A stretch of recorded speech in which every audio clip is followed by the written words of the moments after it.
Okay, hello everybody. This is a class that grows out of one of my early fascinations with the LightBurn software. I couldn't believe the capability was there and so easy to use. And I kind of enjoyed showing people over the first year or so how to go about tracing and editing what they'd traced so that they go from a picture to something that they could laser cut and laser etch. And I kind of fell into the background. It's not something that people were talking about a lot. It's not something that people asked me about a lot.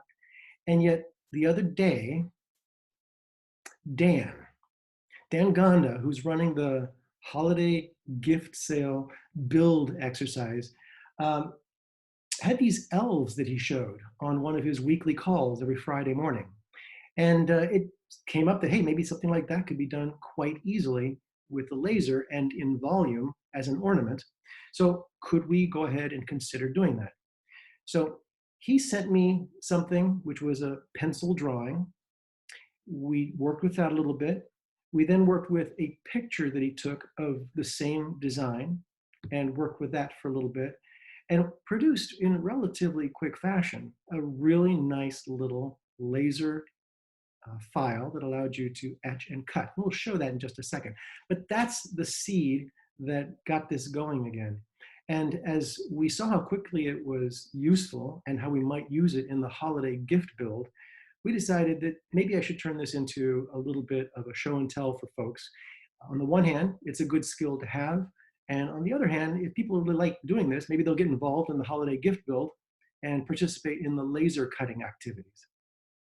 In any case, I'm now going to switch to my presentation, and I want to show you to begin with what the agenda is for today. Okay. So this, let me see if I can put it in presentation mode here. Oops, that's not the right screen. You guys are seeing something else. You should have received this. If you registered for this class, you would have received this in an email earlier today, because we're going to be going through these various node editing commands, but that's not what I intended to show you because I want it's on the other screen. Multi-screen scenario. Bear with me, folks. I'll bring it down into the main screen here and then we'll get started. Okay, let's see what we've got here.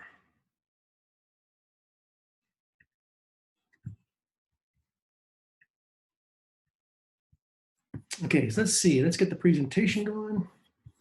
It's not the right aspect ratio.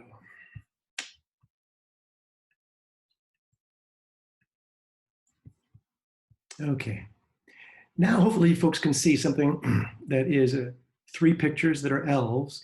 That's my second slide. My first slide is this one so that we can talk about what the agenda is. No. What do you see? I see the OS background and then a map of the US with, gosh, it looks like Kansas.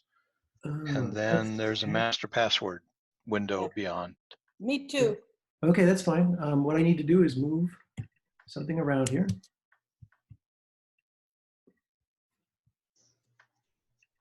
Now do you see something showing up?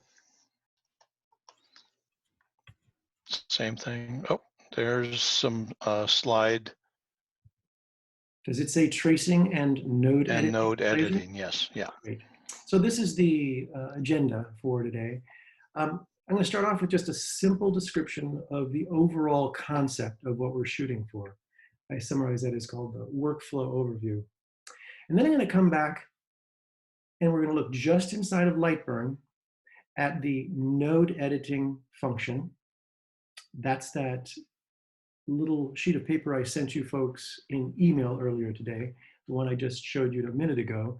We're going to go through those various commands so that at least you've heard about them and seen them in action. And then we're going to go through tracing. So node editing and tracing just as concepts, just as processes in LightBurn. Okay?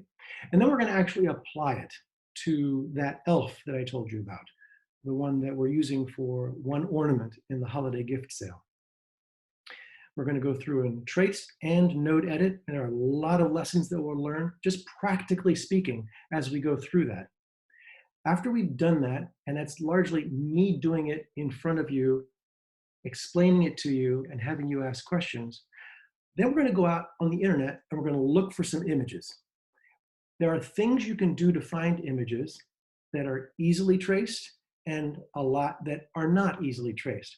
From our exercise with the elf, we're going to draw some conclusions about what's easy to trace and therefore what you should be looking for in an image off of the internet that will be easily traceable. We'll go through a few examples there.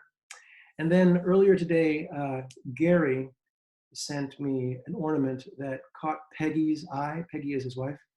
And that one was so much fun and so quick to turn into laser etchable and cuttable ornament that I'm going to bring it up. And then we as a group are going to go through that. I'm going to probably solicit input from you on what I should be doing next, what I could be doing differently and that sort of thing. So that by the time we finish this, you've been introduced to the concepts, you've seen me use the concepts, and then you've also participated in using the concepts. So we have more people in the waiting room. I'm letting them join right now. Okay, there we are. Let's now go to the workflow overview. This is a really simple way of getting the idea across. But what you see on the left is a pattern that was inside of I believe, a magazine that Dan was using for his project. And this is what we had. He first traced it with a pencil, thinking that that would be a useful thing for me. Traced it with a pencil, took a picture of it, and then sent it to me as a traced object. We'll take a look at that in just a minute. But the results from that were kind of disappointing, so that I asked him if he could please take a picture of that same page. And this is simply a cropping from that picture. Using LightBurn and the features of node editing and tracing, we were able to produce this. Now, those of you who know LightBurn know that these colors mean different things. So first off, forget the colors. Everything you see in this middle picture is a line, which of course in laser world is what you need in order to make the laser do its scoring, which is where it just cuts the surface of the wood, not all the way through, and cutting, which is when it goes all the way through the wood. So in this one, red is defined as etching, where it actually goes back and forth and makes the whole area dark. So there are a few areas where there are etches. The black is for scoring, so you'll see just the lines being drawn on the surface. And then the blue is the final thing that it will do, which is go around the outside and cut. And of course, you can see all of that here. The etchings were there because they were told to, the laser was told to take these red areas and fill them in with laser etching. The black lines were all scoring that was done, and then the outside was the blue. So the idea in the concept of this class is you take an image that you get somewhere, you take a picture of it, you find it on the internet, and somehow you've got to get it into vectors first, and then you need to tell the laser what to do with each kind of vector by grouping them into colors. And again, we have three things being done here: red, black, and then blue, producing this in the end. Okay, now let's see if I can get us into LightBurn. And this might take a little bit of shenanigans again too, because it's on a different screen. Bear with me as I make this happen. Let's see here. Please, somebody tell me that you actually see LightBurn now, do you? Yes. We see it now. Okay, Yes. great. I see it. Great, great, great, great. All right, so here we are in LightBurn, and we're now going to cover the topics of node editing and then tracing. For node editing, I sent you this this thing earlier today, which is a summary of some single keyboard commands. And you may not have it in front of you, so I'll be describing them. But one of the reasons this is kind of a hidden feature is it's just not obviously described in the help system of the software. You actually have to go to their documentation on the web and find this section. So look for the email that I sent, because that little quick reference is really useful. Now let's get into node editing. I'm going to draw a box, and this box, it happens to be filled with blue. I'm going to make it a line just so we're talking about lines here. That box is what's just called a geometric object. That is something which is defined as 4 sides, 2 sides parallel to the other 2 perpendicular. I mean, this is an object in geometry that is a known thing. That is, I'm going to that extent of describing it because I'm going to come over here now and choose Node Edit, and it is not showing me any nodes. Nodes are at any point where 2 lines connect, you would have a little square. Those are nodes. We don't see that when we choose to create a square or a circle or a pentagon. We actually have to go through, and this is the first point you need to get, because you'll find yourself surprised and frustrated if you don't remember this. You need to convert a geometric object, such as square, circle, pentagon, etc., into a line or a path. There's a function here called convert to path. Okay? So if you put some text in there that was the word TOP, and you wanted to edit it as though it was a series of lines, you couldn't until you converted it to path. So I'm now going to do convert to path. And you'll notice now that I have nodes in the corners, and it is no longer a rectangle. It is 4 line segments connected. So the first thing you need to remember is that there are these geometric objects. Those cannot be node edited. However, any of those can be node edited after you go to the edit menu and choose convert to path. That makes it just a path of vectors. All right, now let's get into the node editing.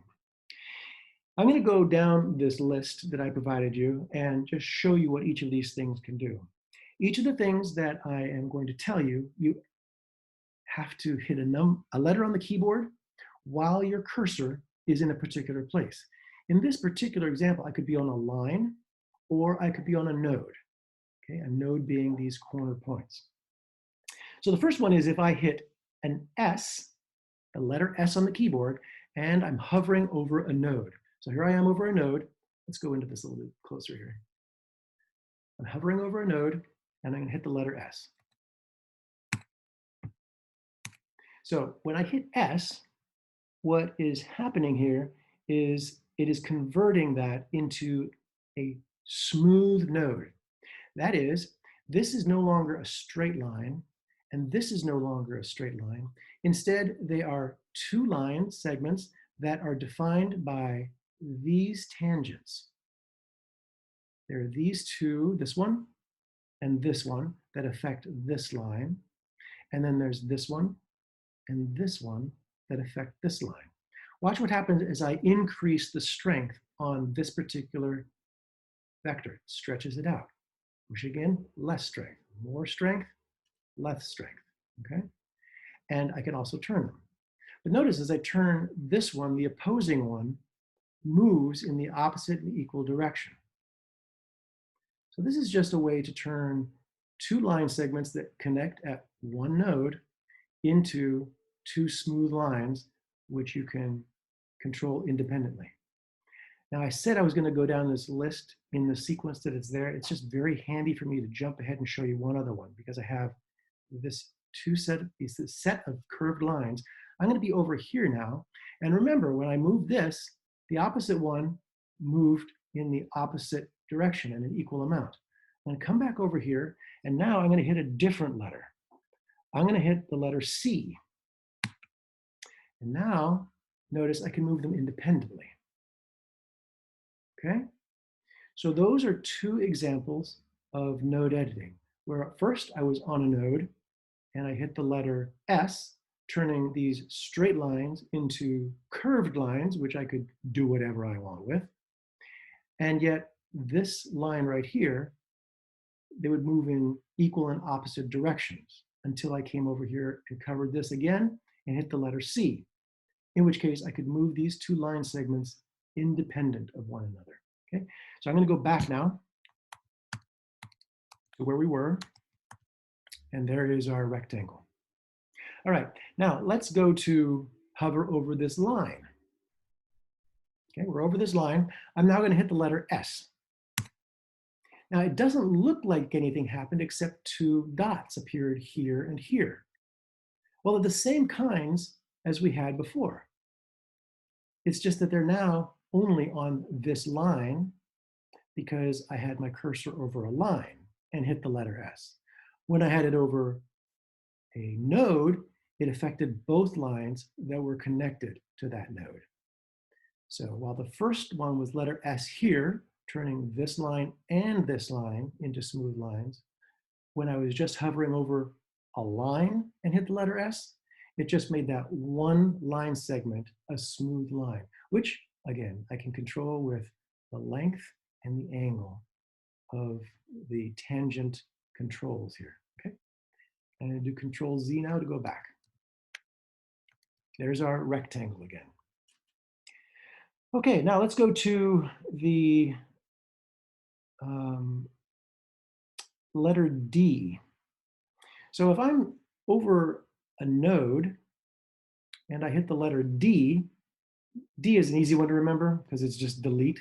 So if I get rid of this, you'd expect it to become a triangle because this node is going. I'm gonna hit the letter D now, and there we go. Similarly, if I'm hovering over a line segment and I hit the letter D, it disappears, okay? So we're almost through the entire list of node editing commands. There are only two additional. One is the letter I, and this one's also easy to remember because much as D is for delete, I is for insert. So I can insert a node anywhere on a line. And let's just say, for instance, I wanted to do this. I would be handy to be able to insert a node and do that. If I wanted to make a chevron, I've done the same thing here. So the letter I, when hovering over a line, allows me to add a node. And then lastly, there is the command B for break. If I'm hovering over any node, right now they're connected, right? But if I hover over it and hit the letter B, it's not obvious that anything has happened, but all of a sudden I've broken it, okay? And this is really handy. So for instance, if I had this rectangle and I had another rectangle right here, first, let's go back and remember, this is a rectangle. This is not a path. I have to go up here and say, convert to path first. Now it's something that I can node edit. Let's say I wanted to connect this rectangle to this rectangle. I could come over this node right here, hit the letter B for break, and then I could take this and I can move it over and connect it. Now I want you to watch what happens when I bring the end of one line segment to another. They join. It is now connected. If I were to move this, it is a node in that line. Let's do that again. I'm going to take this and I'm going to bring it over to here. And as soon as I touch, it's connected. Okay? So you can't imagine how useful these little commands are when we're going to go through and clean up an image that we've just traced. We learned these things in this sterile environment because they're basically a set of 8 or 9 commands which do 8 or 9 things. You don't really see the power of it until we go to the next step, which is talking about tracing. So let's do that now. Any questions so far? I must have muted you all. Hey, Is there anybody out there? Travis, Yeah. tried to follow along on my LightBurn by putting the rectangle on it and hitting the convert to path, and it goes away, but there is no nodes on it. I've tried Yes. four different After you have converted it, you need to select it, which means look at my screen now. This is the select key. So whatever I made, I had to go and select it, and then I need to come over and click on the node edit button. Try it. Oh, okay. That's the sound I like. Oh, that's good. Yeah. Okay, that's good. Travis? Okay. Yes. Okay, yep. The nodes showed up when I hit node edit. That's the step I Great. was. Now, just because you would say it differently from me, can you describe the process you just went through? Frustration? No, you had a square. What did you do? No, so I had a rectangle. In fact, I put 2 or 3 of them on there at different times because the first one wouldn't work. I went to convert to path. I expected to see the nodes. I saw nothing. So I clicked on the rectangle again, went up to convert to path again, and with convert to path, it grayed out and disappeared. So I said, well, what the heck? So then I tried to go back to say, well, close path. Well, that wouldn't work either because I'd never gone to the node edit section you just did. So I was missing that key of Okay, so what works now? Describe what works. what works is you put whatever you're drawing on there, a rectangle, I'm sure it works with other things, and you go you convert to path while it's moving around, it's selected. Then afterwards you select it with the select tool, and then you go to node edit, and now you can start playing with it the way you do it. Perfect. Any questions, guys? So Travis, you forgot the easiest one. Say that again, please. You forgot the easiest one. Tell us. Just use the arrow. Put your box back on the screen. Okay. Convert it to path. Pardon? Convert it to path. Convert to path. Yep. Turn your nodes on. Yep. Now, and right in the middle of the top, put your cursor right there. Right click or left click and push up. Oh, this guys, you have to understand. For some reason, that's Alan's voice. For those who don't know, for some reason, Alan is anticipating Halloween and was very happy to realize he could do this because he said, "Oh, that's easy tombstones." So there you have it. If you want to make a lot of tombstones, you've got the technique now. He just grabbed the line segment without doing anything, just grabbed it and pulled. And that converted it from a straight line to a curved path, and you have your two tangent controls right here. Okay? That makes it a whole lot when you're trying to push that line over the top of an image, like you were doing with the elf. Pushing it around is a lot easier than moving those vector arm things. Yeah, you're saying if you know that you just want to be able to get a nice round curvature like that, don't mess with the vector arms that are just grab the edge and pull out like that. Yeah. Okay. And the more points you put in there, the better off you are. Okay. If you can move the points. Great. All right, I'll let you back. Thank you. So let's now move on to using what we've just learned by importing what Dan first sent me, which was a pencil tracing of the image. See if I can find it here. This one right here. Okay, so he actually went through the trouble in the magazine of tracing over all the lines, which was frankly a pretty nice gesture because what you'll see in a minute is that the magazine had all sorts of complications. There was shading, there were letters on the image that were distracting. I think they must have talked about colors to paint it or something. And so this on the surface looked like it could have been quite useful. So let's now talk about tracing. And tracing is a tool. It's a tool, therefore it's in the tool menu.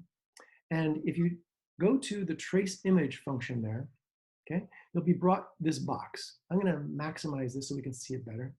And by default, it just goes ahead and takes its default settings down here and applies it to the whole thing. I'm just going to focus on this teddy bear right here. So I'm just clicking and dragging and drawing a box around the teddy bear. This is saying just focus right there. That's all the area I want to work on, okay? So let's go take a look at the teddy bear up close. Okay, now inside of the tracing tool, there are two sliders. There is a cutoff, which is something which goes from 0 to 255. That is 0 to 255, where 0 is white and 255 is black, black. So it's all the ranges from white to dark black. There's a point at which you want to get a cutoff. Now up here, I'm not getting enough dots, see? But if I'm down here in more of a gray area, I'm getting dots, but I'm not getting some along here. I'll come down a little further here. And then this is how bright. This threshold is how bright.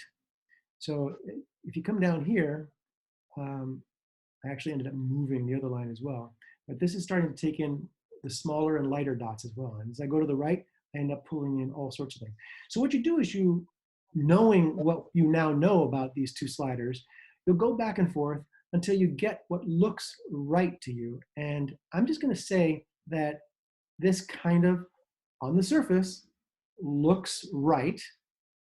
And you can tell from my voice that it's not really right, but it looks like it traced this teddy bear. And I am going to now just tell it to, whoops, somebody is in the waiting room. Let me get them in. Okay, let's go ahead now and hit OK. And you don't see what we just did because this image is still here, which, by the way, all I did was I clicked this button, the import button, and that's where I found the image, which was this ornament 2 file. And when I hit open, it brought it in. That's how we got this in here. And what we see still is that image. But if I slide this over,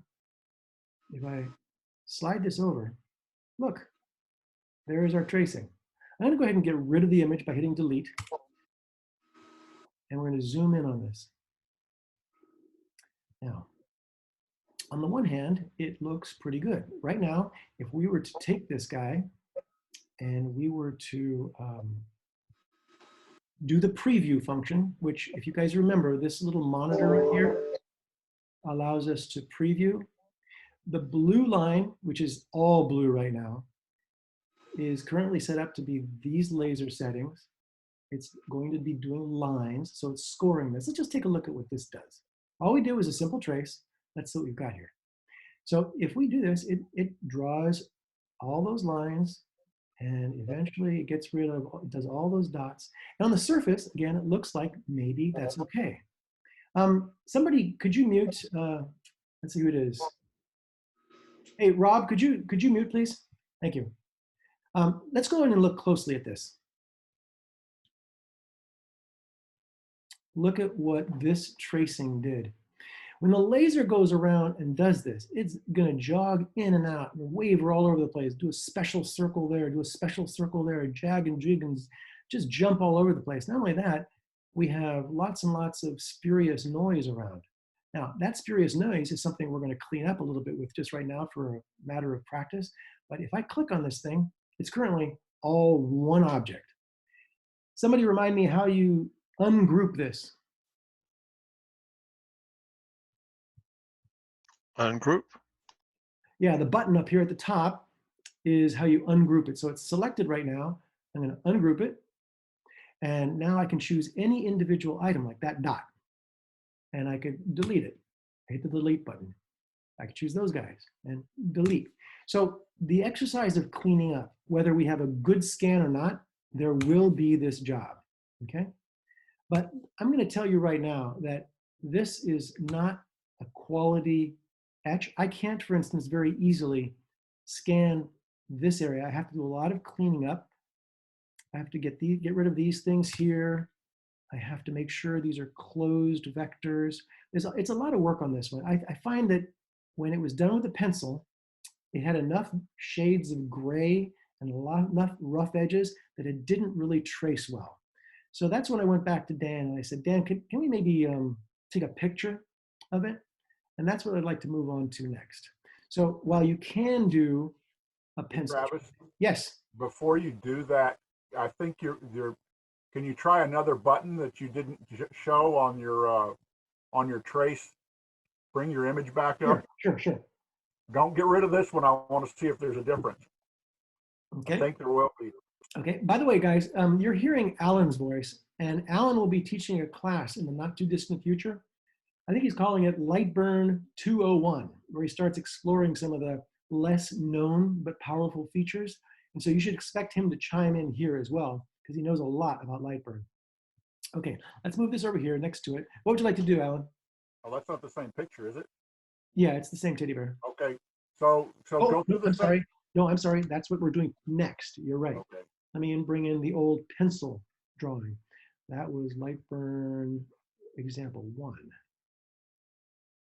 Okay, there we have it. Yes. So put your box around your teddy bear again. Okay. Let me bring the trace tool up. Yeah. And he wants me to put the box around the teddy bear again. Okay. Now, don't mess with either one of those sliders, and see the switch on the right that says Sketch Trace. Yep.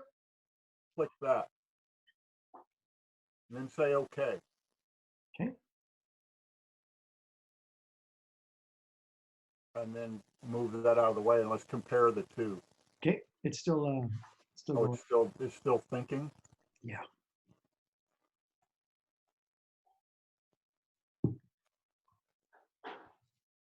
Okay, now I'm going to get rid of this image again. See, it's worse. I thought it would be. That's the one that I've been using instead of the slider bars. Yeah. And it's just as bad. So never mind. But here's the thing that everybody should know. There is no one right way, because depending upon the image, some of these techniques will work and sometimes they won't. So I'm not doubting at all that Alan uses that function, and most of the time it works for him. He's probably looking for a particular kind of image. We'll be getting to this in just a few minutes, the kinds of images you can look for and what works well and what doesn't. I'm going to guess that the kinds we're going to be looking for are the kinds that work well, and I'll bet Alan's technique works really well on that. So let's move on to the second example. Have any of you guys tried just tracing like with a Sharpie over an image, like tracing it on vellum and Yes. scanning that? That Does works that very work? well. That works very well, yeah. Okay. Because you don't have any ambiguity. And Right. when I say ambiguity, I'm cutting right to the core here.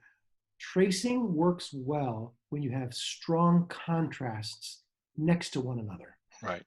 Okay. So let's try, this has more contrast.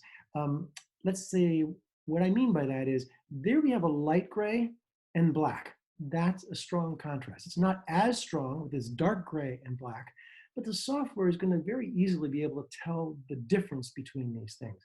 So let's try the trace tool again.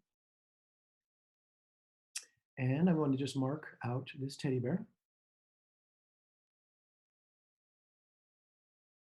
And I am going to take a quick look, see if we can make any adjustments. Now, let's see what happens if I move this guy. As I move this to the right, I'm losing any coverage. So I'm going to leave it on the far left. Let's try this. Oh, now we're actually filling in too much now. Okay, so I come back.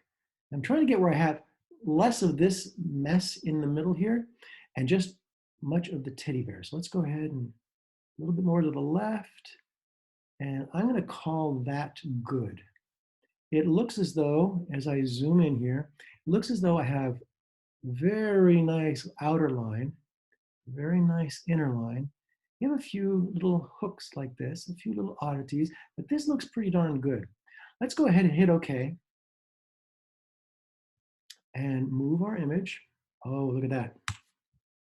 Look at that.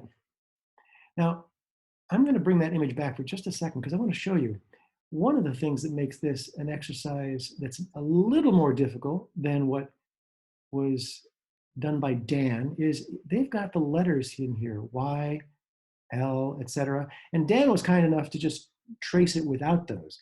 So this may be a better image to trace, but it has an added complication. This is very easy to get rid of. Oops, I clicked on it. It's all selected. I need to ungroup it. This is the ungroup or single function, so I ungroup it. Now I can go get rid of these things that I don't want. But this doesn't take much time. I mean, these guys are a piece of cake. And yet some of these things that were in the palm of a hand or in the nose, in this particular one, it's really just in the nose. This W right here, this needs some cleaning up. So let's apply some of our node editing techniques that we learned before. I'm gonna get rid of this. And I could just draw a circle in here, but I want to use our node editing technique. I can get rid of this. And on this one, I select it. And I have to turn node editing on over here. Now I have my nodes and my line segments. What I'm going to do right now is slightly forced because I want to use a few functions just for review. But I'm going to get rid of this line segment right here. And that, I'm putting it over the line. I'm going to hit the letter D. Okay, that's gone. I want to get rid of this node right here and hit delete. Okay, so we've used 2 of our line commands. I'm going to go ahead and click on this now. And I want to keep the curve over here, here. So I'm going to get rid of this line segment by hitting delete. All right, now eventually what I'd like to do is I'd like to connect this to here and this to here. So I'm going to choose this again, and I can delete this line segment. Actually, I'm not. I'm going to leave it because I want to use it in a different way in just a second. Let's get rid of this. Now this is left behind, so I can just choose to select it by itself, hit delete. Now, what I'd like to do is I'd like to turn this into sort of a circle inside. And I click this first one, and I first noticed that if I turn this guy, I can sort of point it in the right direction. The line's going to be in kind of the right direction there. So I grab it, and as I said before, if I connect it to an existing line, it'll join it. Notice it's all now one line, okay? This guy right here, I'm gonna bring down a little bit. I'm gonna try to create a little gap between the outer line and the inner line. This one now I'm gonna turn into a smooth line so that I can actually put handles on it now. I hit the S when I was hovering over the line. I decided against that, I just get rid of this whole line. Hover over the line, hit the letter D. So now I'm just going to be fiddling around trying to get the shape that I want. And it's a combination of moving the nodes and moving the tangents to get the shapes I want, either making them long or shortening them up, and basically eventually getting to where I want. Now this is currently a straight line. I think what I'd like to do is make it a curved line so I can maybe direct it that way. I hover over the line and I hit the letter S. Now I have handles on that, so let's go a little closer so we can see what's going on here. I think I'm just going to jump the gun here and just bring this guy, connect it in. Now it's complete shape, but I've got to clean it up a little bit. It's just a little too messy. So let's see what I can do here. Grab this, make it a little more round. Grab this, make it a little more round. And get rid of this node right here, just so that it gets less complicated. Delete. Oopsie daisy. This one right here, I want to get rid of. Hit delete. I can play with the tangent here. Okay, that's kind of the distance that I want. Bring this up a little bit over here. Okay. So, I mean, this isn't like the perfect interior of the nose. If I wanted to do that, I might have chosen to use another function called an offset. But we've been using our node editing functions to fix up the nose. And there are very few situations here where I need to do that. This is a letter, I can just click on it and delete. This was the letter Y. And this is what you end up doing when you trace. It almost never comes across perfectly. And yet, if you don't know about these commands, then you do not have the ability to clean it up. Can I get rid of this guy, this guy, this guy? And let's just pretend at this point that we're kind of happy with what it looks like. But To be specific, what it looks like is a bare of one colored line. And frankly, I don't see any eyes. I think there used to be black eyes in there, okay? Let's put a couple circles in there. I'm gonna hold the shift key down, because when you hold the shift key down, when you make a ellipse, it stays a circle, okay? So I'm gonna just make that little guy right there, select it and bring it in to the eye. Okay, I'll take a little closer look here. I'm gonna do Command D. I happen to be on a Mac right now. It would be Control D for duplicate in a Windows machine. And now put this one in here. Okay. All right, let's say this is the set of lines that we want. I don't think the guy actually needs a hole in his heart, so I'm gonna get rid of that hole in his heart. Now, let's talk about what we'd like this thing to look like. I would like these pads to be etched, the nose to be etched, the two eyes, ears, pads of hands and feet to be etched. So to do that, I'm going to select them all and turn them into another color. I'm just holding the shift key down and running around, selecting all these things. After I select them, you can see that the lines are moving. And except for the heart, now all of the things that I wanted to have be etched, which is a different command in LightBurn, I have selected. And I'm going to turn to a different color by clicking on a color down here. Now when I do that, I want you to notice what happens up here in the upper right-hand corner. I'm going to choose the color red. It brought another line up here, and notice that this one could have been line like the one above, in which case it would have just been a line, but since it was something I wanted to fill in or etch, this should be etching. Then the other thing is I want to cut this thing out. So this line, I want to have a different power setting so it actually goes all the way through the material. Because these blue lines, I'm going to have the laser follow it, but just cut with enough power to turn the lines brown, not go through the material. I want to cut this thing out though. So I need to turn this one a different color too. I select it, I look around the outside, it sure does stay together around the entire periphery. So I know now that if I tell the laser to cut with enough power, it will cut it out. So I'm going to call it a different color by clicking down here in the bottom left, and notice in the upper right again, we get a different line added. Now most of you know how to use the laser, so I'm just going to say this real briefly, but the laser executes these things in the sequence from top to bottom.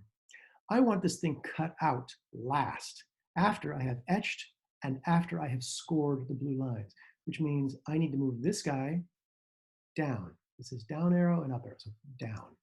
Now what it'll do is it would score all the blue lines, then it would etch the red areas, and then it would cut it out.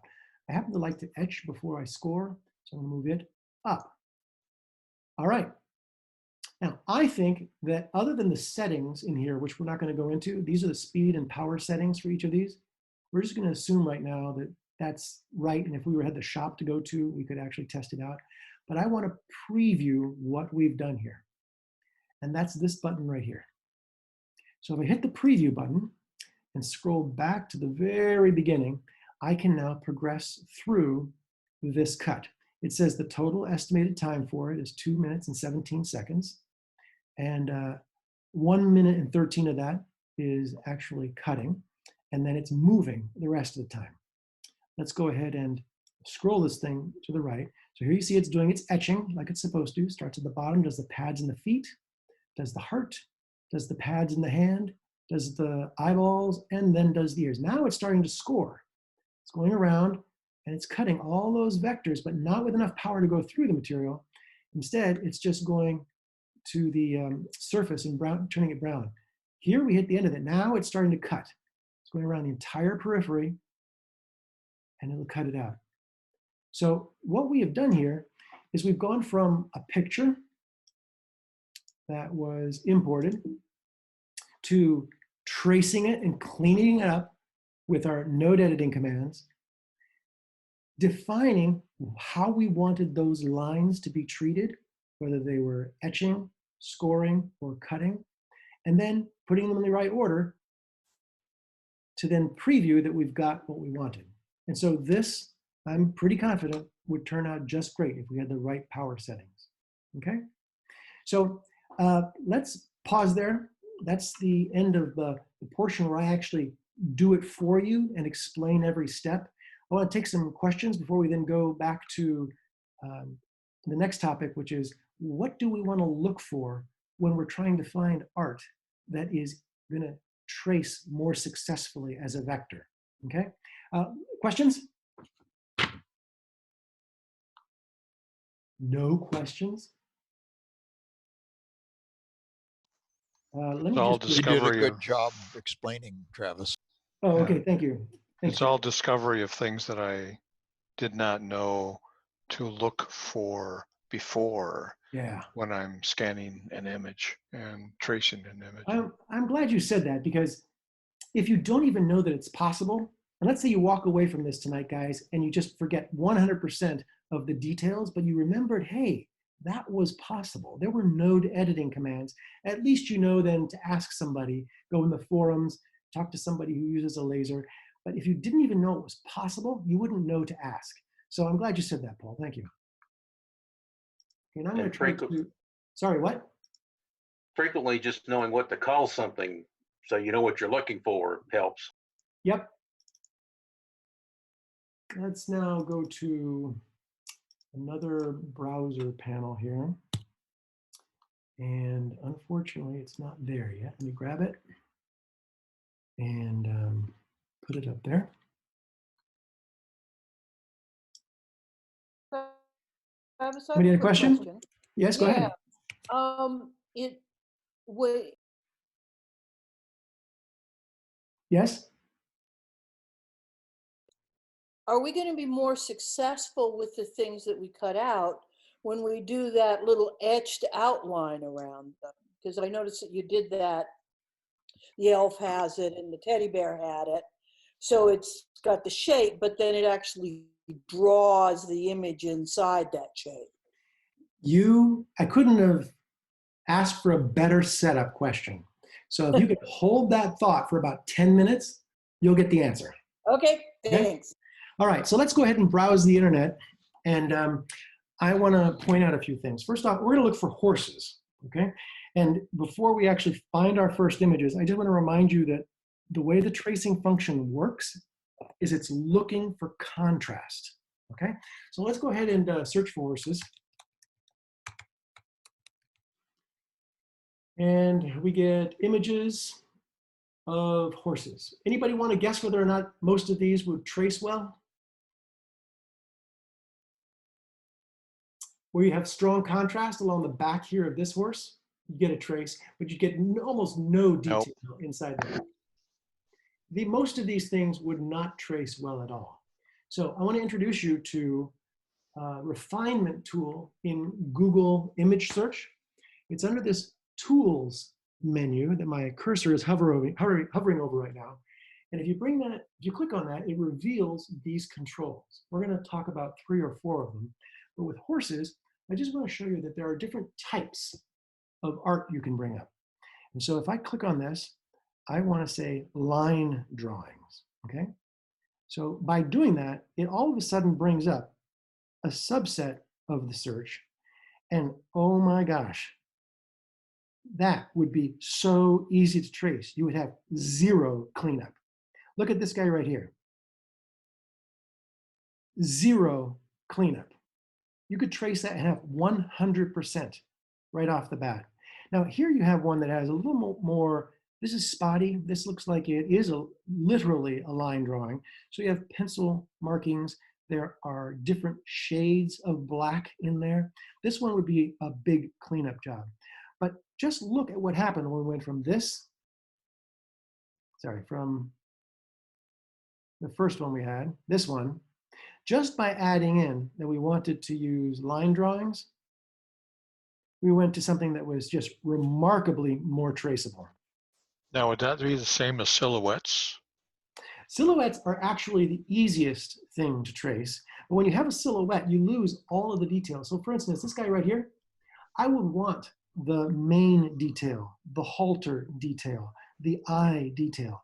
in a silhouette, you would only have the outside shape as opposed to all of the inner detail. Got it. Thank Since you. I did click on this one, notice how we have this. So basically what I'm telling you guys is something you can do with just about anything on the internet, so long as you're not using it for sale. So if you're making a project for yourself or a gift or whatever, you can take things off of the internet and do this tracing. Here we have branding. This is copyright information that is woven into the image. And sometimes when the contrast is not as stark, that would be an issue. But using the sliders in LightBurn, it can be told to ignore all of that. And you would just get a very clear trace on this. All right, so that was just inside of the Google image search, choosing line drawings under the tools palette. Now let's go search for trees. Okay, let's assume that we didn't have these. We just say any type. And of course we get, why are we getting all these? Did I type it wrong? Trees, not treed. Thank you. There. Oh, appreciate it. Okay, so we get trees, right? Well, I tell you, you could maybe do something with this if you want to adjust the trunks. Let's see. This actually might be interesting. A lot of cleanup work, but these are not real useful. We already showed that if we looked for line art, we could get more useful results. But let's see what else is in that tool menu. Inside of here, we have two others. There's clip art and GIF. GIF are moving images. They have like 16 frames and they just rotate. So those aren't going to be useful. But let's see what clip art looks like. All right. So here we're not black and white, but here we do have stark contrasts. Okay. So let's talk about that. Let's take a look at this one right here. So if you wanted to do this trace, you could, and you could probably get all the dark green, and you could probably get the brown, but if you wanted to get any detail in here, frankly, this is a pretty traceable one. Let me find a better example of something that's kind of iffy.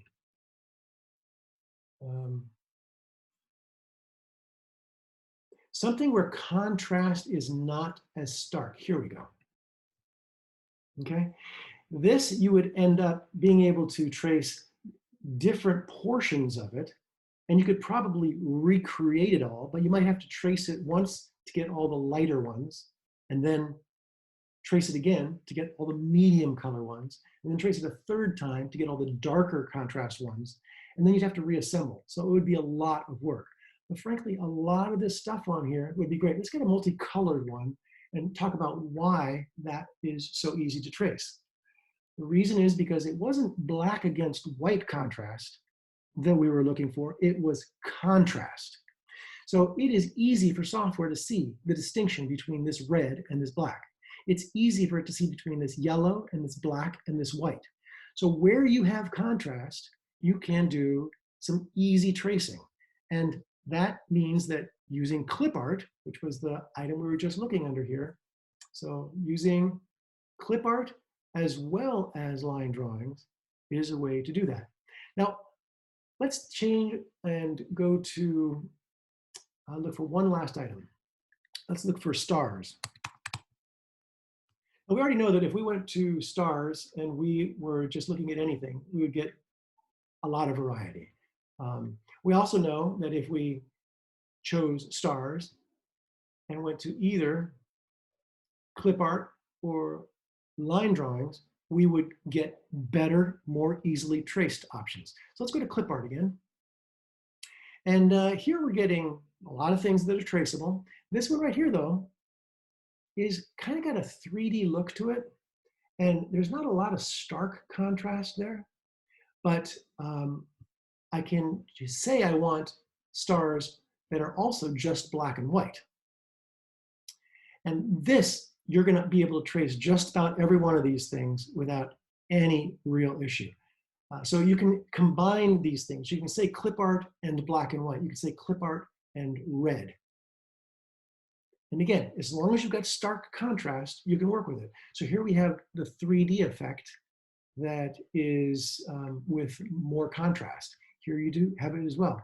Let's say, and this is the last thing I want to show you with regards to Google searches, but if you see something you like, okay, you can click on it, you can drag it up to this window that appears, and it will use that as the search criteria.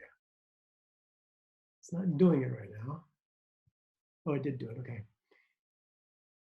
So it would use that as a search criteria, and here it brings up some images that it finds that are similar, okay? So it's just neat to know that you can take an image and search on the image as your search term, as well as words like horse, tree, star, etc. And so with those things, you should be able to find examples. Now, the example that Gary showed me this morning, and which I'd like to use as our final exercise, is something that Peggy found that they thought, and I agree, could make a really great ornament. And so bear with me as I find it in my file system here. Okay, here we go.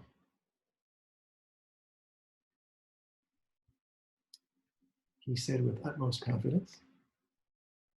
Come on, let's drag. Huh.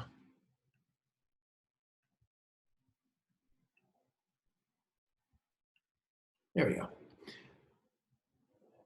Okay, so this is an ornament. Can you see it? I'm not hearing any ahas out there. Yes, I can see it. Okay, good. That's what I wanted to hear. That's great for 2020.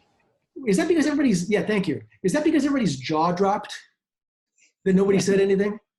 No, I was just amazed that you were going to hang that on your Christmas tree. Oh, this was Gary who's doing it, not me.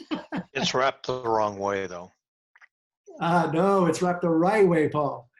So guys, people comment on whether this image might well be traceable or not. It's not a distinct color. It's not a graphic in the form of a line drawing or a clip art.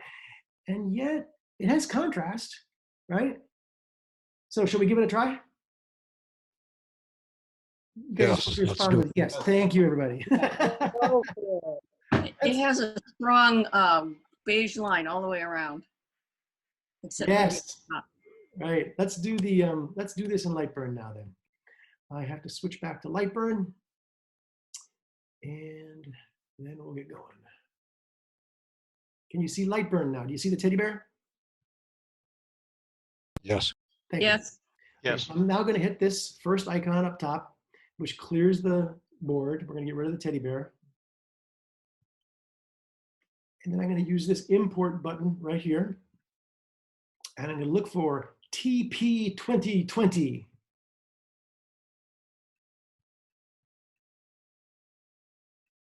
It's inside the laser folder. And there's TP 2020. All right. Now, when LightBurn brings something in, it automatically changes to black and white. Okay. So I'm going to be using you guys as help in this process. So I've brought this in. What's the first thing I want to do?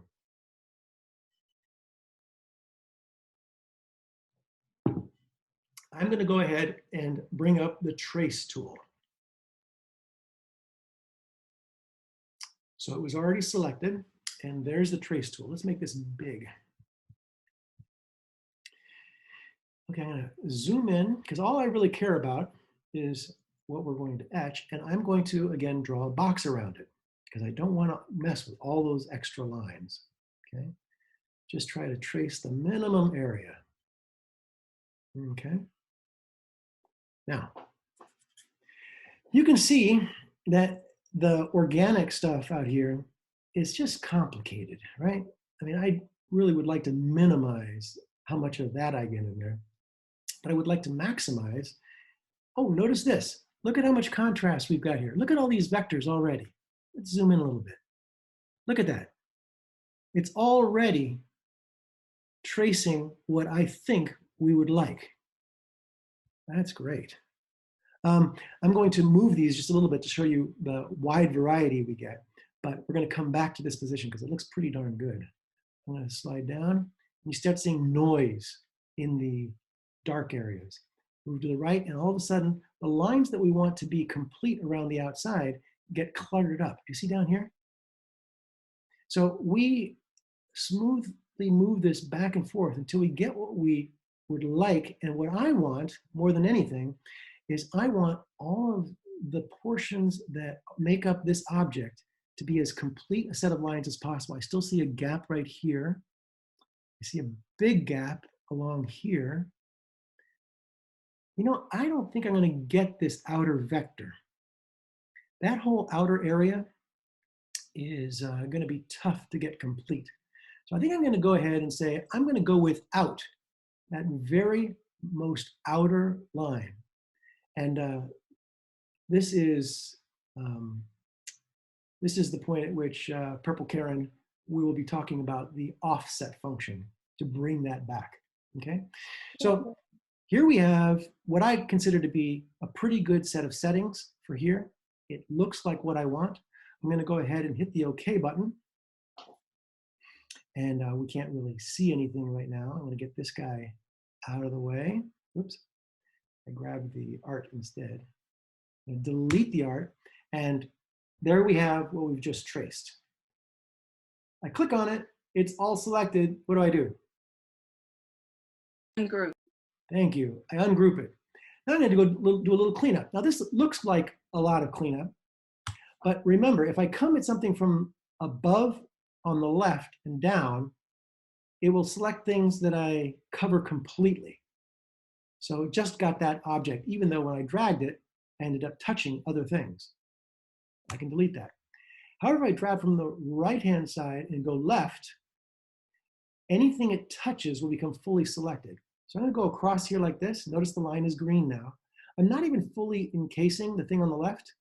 When I touched it, boom, it's all selected. Hit delete. So cleanup gets pretty quick and easy when I use those two rules. Get rid of a lot of this stuff here. So Travis, can I? Please do, Alan. If you stop what you're doing right there. If you encircle the whole thing and change it to red, and then go back and just do that with the toilet paper roll and turn it to black, you can turn the output to off, or the display, what's it called? Show to off. Yep. And it will not, and then you can just delete the whole thing that's left and then turn the output back on, and the toilet paper will be there by itself. Okay, you need to include that in 201, coming to a theater near you sometime soon. All right. Okay, so just finishing some cleanup here.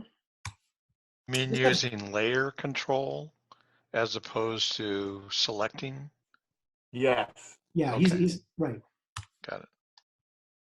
So you got your TA there, Alan. There you go. Paul Schenken. Okay, all right, now I have cleaned this thing up to the extent that I want. I want to compare what we have to the original. All right, can you guys see the toilet paper roll again? Yep. Okay, so we lost this feature. Okay, that did not come across. We also lost this outer line that allows us to cut this thing out. However, we got pretty much everything else. So we now need to go do some repair work. Okay, let's go back to LightBurn. And the first thing I'm going to do is make Karen happy by clicking this outer line. And thankfully, the line does go all the way around the outside. We were fortunate enough to trace this thing so that it went all the way around the outside. And we're going to add an offset that is just outside of that line by, let's say, 0.25 inches. Let's see what that looks like. This is the offset function right here. I click on it.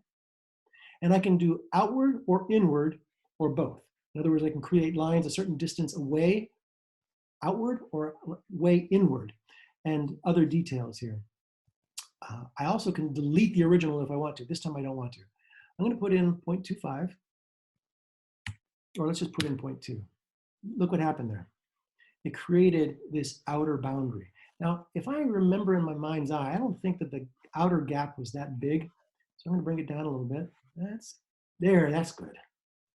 That's looking like the original. Now, if I had this cutting it out, we would have that line back. All right, let's say that's done. Now, we're still missing that hook that was here. I'm going to show you a couple of other features here just in advance. Know that you're not used to seeing these, but this function right here that looks like a hexagon is a hexagon, but it only starts its life as a hexagon. So if I drag it here, it's a hexagon. And over here, a tab almost none of you have ever used before is called shape properties. Okay, and right now it says it has 6 sides. I'm going to reduce that to 3 because I want a triangle. Okay, there's my triangle. Now, I'm in my mind's eye, I'm trying to remember how big that triangle was. I think it was a little bit bigger than this, a little bit wider than that, like that. Okay, and yet it had a rounded top. So while the first feature, excuse me. Oh, thank you. Take your temperature. Yeah, right. While the first feature I was telling you was this hexagon that you can change with the shape properties menu here. The second thing I want to show you is how you can put radiuses on these things. And if you remember, the top of the toilet bowl ornament, toilet paper roll ornament, was rounded. Okay, so this tool down here, this is called the radius tool. And when I click on it, I can change what I want the radius to be. And when I then come back and click on it, it turns into a radius. Now, why didn't that happen? Anybody have an idea? I think you have to select it first. Okay, let's go ahead and select it.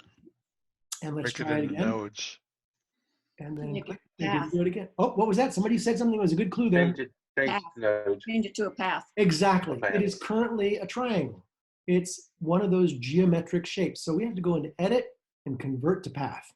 Now we see the nodes. Now I can apply the radius function. If I click on the node, it makes that radius. So that's just a really neat feature. This is actually where I saw Alan first get excited about Tombstones. Yes, Alan? Travis, did I miss it? But I didn't see you select the node edit after you hit convert to path. It seemed like it just flipped there real quick. Or did I miss you clicking on something? Let's go back and do it again. So there it is as a triangle. And if I try to node edit it, actually, if I select it and then node edit it, I don't get nodes. So all I did was come up. I wouldn't think. Pardon? I didn't think so, but remember when you had me describe it, I had to first click on it, convert to path, and then go hit node edit before the nodes showed up. Right. So right now I'm hitting. Yours showed up right away. It did because it was already selected over here. You see how that was already selected before. So all I had to do was convert it to path and then the nodes appeared. Then I came along here and I applied a 0.2-inch radius. Now I could do it on all of these. It's now a handy tool that you can use. Now I'm going to grab this thing by first going back to my pointer tool. And I'm using my mind's eye. I think it was meant to look like it was on the center here. If we're talking about an ornament, it's got to hang not lopsided. So I'm trying to center it on what I consider to be the center of gravity right there. And you may ask, why am I plotting it right there in the middle? Well, I'm going to show you another function real briefly. It is where I select 2 vectors. This one is the triangle with the radius. And then I'm going to select the outer vector here. Now those 2 vectors overlap. And again, a function you may not have used in the past, but is really powerful, are these Boolean functions right here. Okay, I'm not going to go into them, but I'm going to tell you that by clicking this one, it finds the union of them. I want you to watch right here what happens when I click that button. Voila. Okay, now it's going to cut out all the way up there, and the other lines that were here are gone. Now, if we were to look back at the ornament, there are just 3 little circles that I need to put in. One was up top here. It's probably too big. Get rid of that.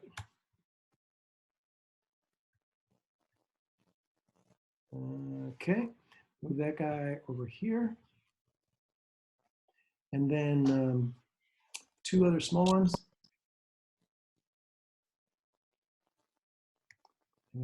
Click on it and bring it over. I'm not sure what the purpose of these circles were, but I'm not an ornament expert either. So I'm going to duplicate it, move it over, and let's just say that that's what we want. All right, guys, we have the vectors that we wanted.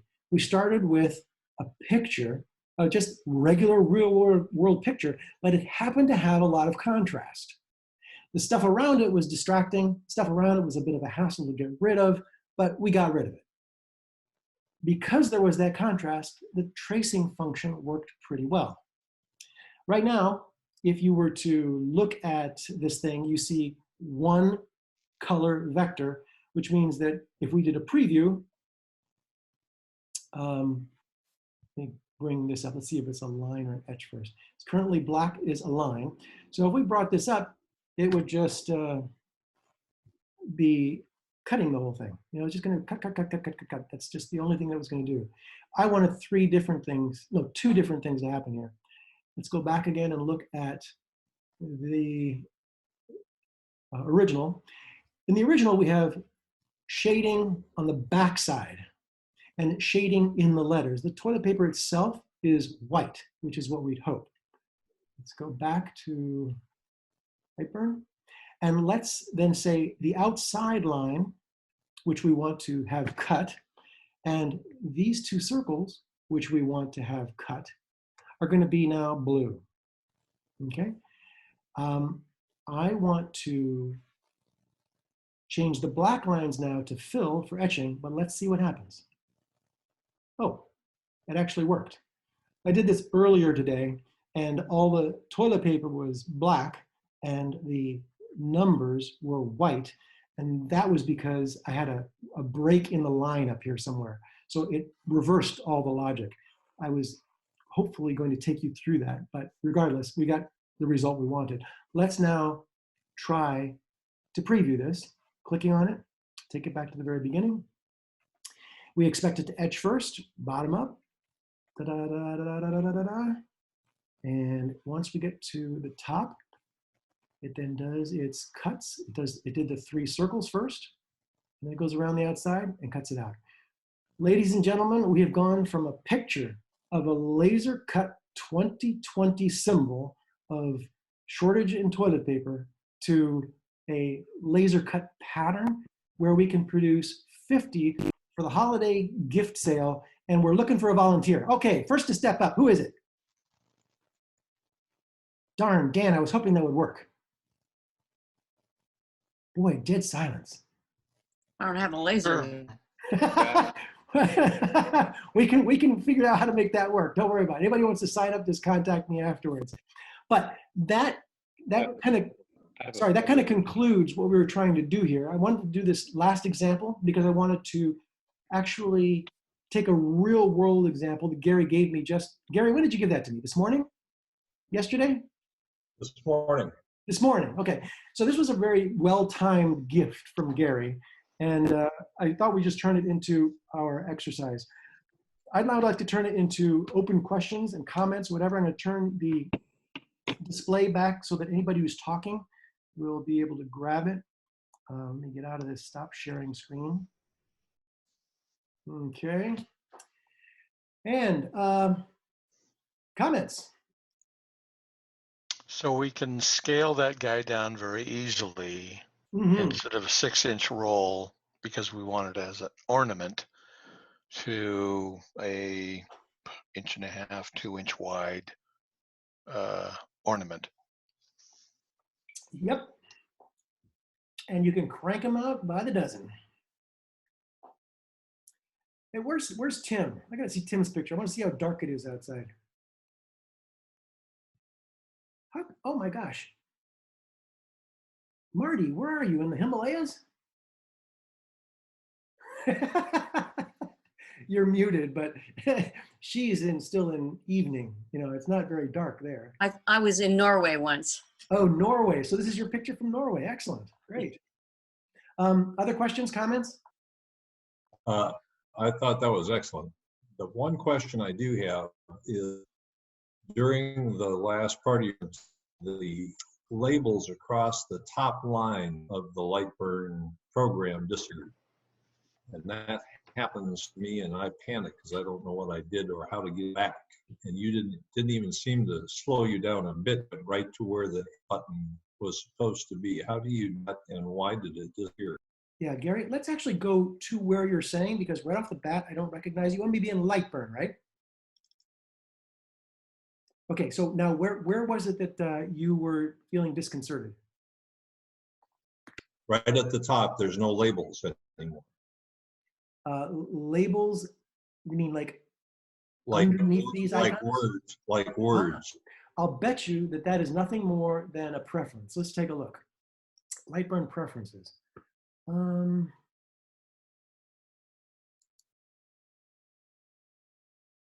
Anybody see anything? Rendering, inverts. Well, they showed back up at the end, but in the middle, they were just like they are now. They're Well, missing. you don't see them now, right? Correct. Okay, Maybe if you hover over them. well, that should work. Let's see. They're If cut. it's a standard Mac app, you should be able to right-click the toolbar and find some See the toolbar words preferences. appear as he hovers over them. Yeah, I don't. Gary, let me take it as. See, look, it's when you hover your arrow over the thing, it shows up what that tool does. Right, Is that but what you I think Gary was, I think, expecting to have the words usually there. Is that correct, Gary? Yes, the very top line above where you were is above. usually where the words are. Oh, so do you see currently file, edit, tools, etc.? No, that's what I'm saying. Okay. That's simply, Gary, because inside of Zoom, it's showing you just an application. It's not showing you the environment. And in a Mac, the menus are part of the environment at the top. In Windows, which you use, the menus are inside the program. So that's just a Mac Windows difference. And that's why you don't see them here. Thank you. You bet. Oh, hey, Travis. Other questions? Yes. Yeah. How do you get your fill to to fill on your object? Is that a preference or is that some other? No, it is a preference because, for instance, the light burns at the shop when you fill don't fill. Yeah. I, on this machine, do have it fill. I don't remember where it is, but I mean, there are only 3 preferences screens for the system. And so it's probably just a toggle in there. I don't remember where it is, though. What he's talking about, guys, is that when if I choose to etch something, it actually makes the area dark.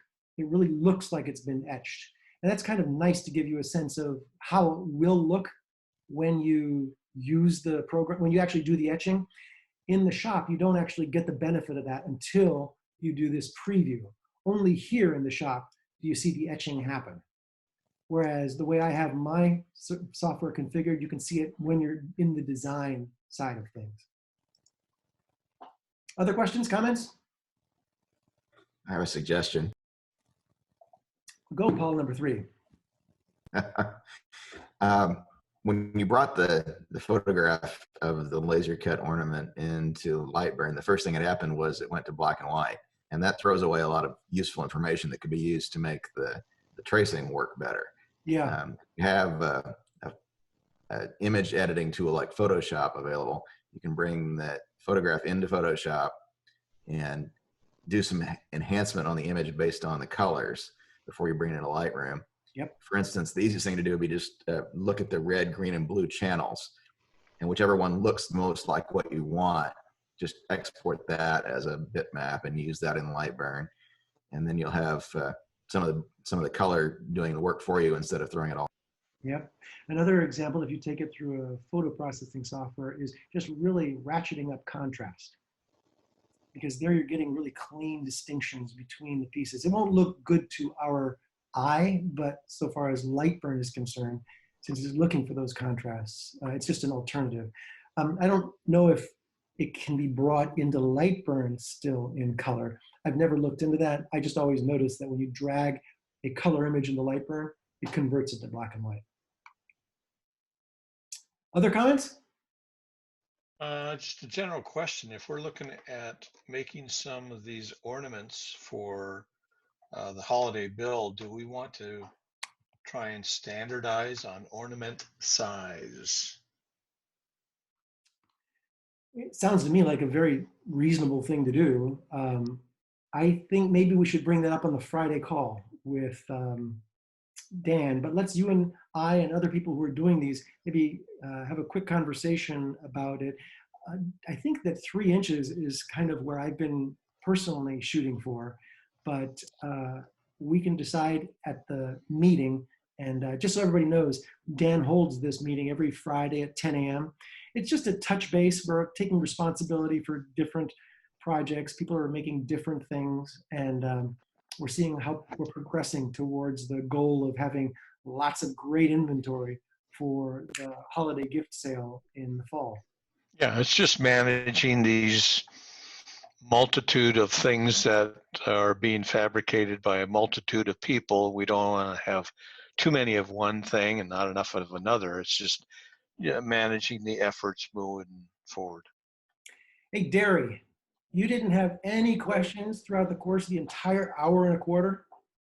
No, you were doing quite well explaining it. Okay. Like I say, knowing what a thing is labeled, it can be called something else, but how it's labeled in the software and knowing where to go look for it, that's half the battle right there. Yeah, no, and knowing that it's out, and knowing that it's out there, that it's a function that exists is also really nice to know. Travis, this was really wonderful. I really appreciate it. Yeah, my pleasure. It was just a great little overall view of LightBurn. It makes me want to drag it back out and start doing some work. Well, on that, one of the things that's happened lately, and for those of you who have been really close to the laser community, you already know this, but we have 15 people who've purchased this little $175 laser. We had a little bump in the road towards the end with Max, but I think everybody else is up and running with Windows. $175, it will cut and etch within a 6 by 6 inch square area. And it's, very affordable, very small. And to scratch that itch that you might have for doing some laser etching and cutting, it's a great thing. Alan even purchased the rotary attachment that goes with it, and that was only $60. So, hey, Travis, this is Larry. I still need to contact you to get it to work on my Mac. I'm having a problem. I realize that. You're the one guy I didn't circle back to, and I'm sorry about that. Hey, before we wind it down, I want to tell you about upcoming events. Can you see the screen right now? Yeah. This is just the homepage of the association. And we talk about how obviously we've shut down all our programs for a reason, but we have a constantly updating list here of ongoing programs. These are all delivered through Zoom. We're learning Fusion 360, which is a design package. My head is exploding with how much I'm learning in this thing. It's every Monday. The Laser SIG, this time we're here doing it right now. We have had a variety of topics. 2 Saturdays ago, for instance, we did a tour of a bunch of people's lasers that they have at home. So Alan showed us his, Mark Stuke showed us his, and we had Randy show us his. It was great. The Fast Start program is meant for beginners. And this is where Doug Glesner has been taking us through fundamentals. So he's shown us things like marking tools, and he's shown us things like the 5 steps to squaring boards, and a variety of other things. He's about to start a new sequence where we'll be building a hanging wall cabinet. Over the course of 7 or 8 weeks, he will be covering principles over the course of making this build. And if we want to, he's going to tell us how we can build along with him. So if someone's getting started in woodworking, this is great. And Doug's very good at this. We've talked about the holiday gift build. That's Fridays at 10 a.m. And then this Saturday, just as we did tours with people's lasers 2 weeks ago, this time we're going to be doing tours of 3 people's CNC mills. And I think between the 3 or 4 of them, there are as many as 7 mills. So with 15 minutes each, we'll simply be hearing the specs of those CNCs, see what kinds of things that CNC has been doing. find out how much it costs, find out what their impressions were, how much they like it, dislike it, the kinds of things they've done to change it. And so if you're into CNCs, there's that. This list is constantly updated. And once we have an event, such as tonight's, we go into this list here, which I'm going to click on, and it takes us to all the things that have already happened. So here are a whole bunch of past events that we've had, where, for instance, we have a hand tools SIG, and we covered hand planes. Here is a SIG that Dallas did, and we covered vacuum clamping systems. We want to keep doing these things because we're not going to be seeing each other face to face for a while, and we want to keep people engaged. We want to keep them interacting, learning, and so this is a role that the association can play. I just wanted you folks to know about those things so you can take advantage of them. Any other thoughts or comments? Thanks for the presentation. Thanks for the presentation. My Yes. pleasure, guys. Thanks for being here. I appreciate it. Yes, thank you very much. Have a great evening. See you next time. Bye. Bye.